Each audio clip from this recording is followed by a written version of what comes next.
তো চলো তোমাদের সাথে আজকে ফারাহ খানের স্পেশাল ইয়াখনি পোলাও শেয়ার করব। আমি প্রথমবার এই জিনিসটি ট্রাই করলাম, এই রেসিপিটা ট্রাই করলাম, তো সেটাই তোমাদের সাথে শেয়ার করলাম। তো তোমরা দেখো, প্রথমে আমি একটা প্রেশার কুকারে পেঁয়াজ, লঙ্কা, আদা, রসুন সাদা তেলের মধ্যে ফ্রাই করে নিচ্ছি। নুন, বিরিয়ানি মশলা, চিনি, গোলমরিচ এগুলি দিয়ে ফ্রাই করে নেব। তারপরে চিকেনটা আমি আগে থেকে দই, গোলমরিচ, একটু লেবু দিয়ে ম্যারিনেট করে রেখেছিলাম, আর একটু আদা রসুনও দিয়েছিলাম, মানে যেভাবে ম্যারিনেশন হয়। তো আমি রেসিপিটা দেখেছি, কিন্তু আমি নিজের মতন করেই করেছি।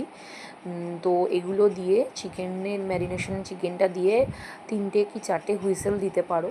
তোমরা চিকেনের বড় পিসও নিতে পারো, কিন্তু আমি সলিড পিস দিয়েই করেছি, যেহেতু আমি প্রথমবার ট্রাই করছি, তো অল্প করেই করেছি। কেমন হবে কি হবে না বুঝতে পারবো না বলে, আর খেতে কেমন হবে তার জন্য। তো স্পেশালি এখানে যেটা রান্না করে বুঝলাম যে দইটাই মানে এটার হচ্ছে মেন ইনগ্রিডিয়েন্টস, কারণ দইটার জন্যই এটাকে আখনি পোলাও বলে।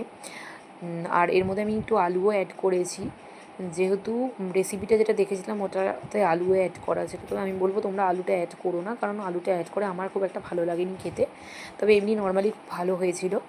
যেভাবে পোলাও বানাও ওইভাবেই, যেমন রেশিওতে চাল তার ডবল জল, মশলা, ঘি সব কিছুই ইউজ হয়। তবে বেশ একটুখানি পোলাওয়ের মধ্যে যে মানে ঘি, গোবিন্দভোগ চালের ব্যাপার থাকে, তো এটা পুরো ডিফারেন্ট। আর এছাড়াও বিরিয়ানির মশলা যেহেতু এই মানে অ্যাড করা হয়, তো সেই জন্য একটু বিরিয়ানি বিরিয়ানি ফ্লেভারও আসে। তো বেশ ভালো লাগলো। সানডে স্পেশাল এই খাবারটা আমাদের মানে বেশ ভালোই আমরা এনজয় করেছি ফ্যামিলির সবাই মিলে।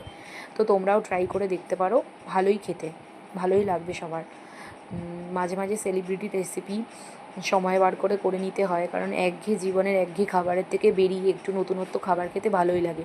তো তোমরাও ট্রাই করে দেখতে পারো।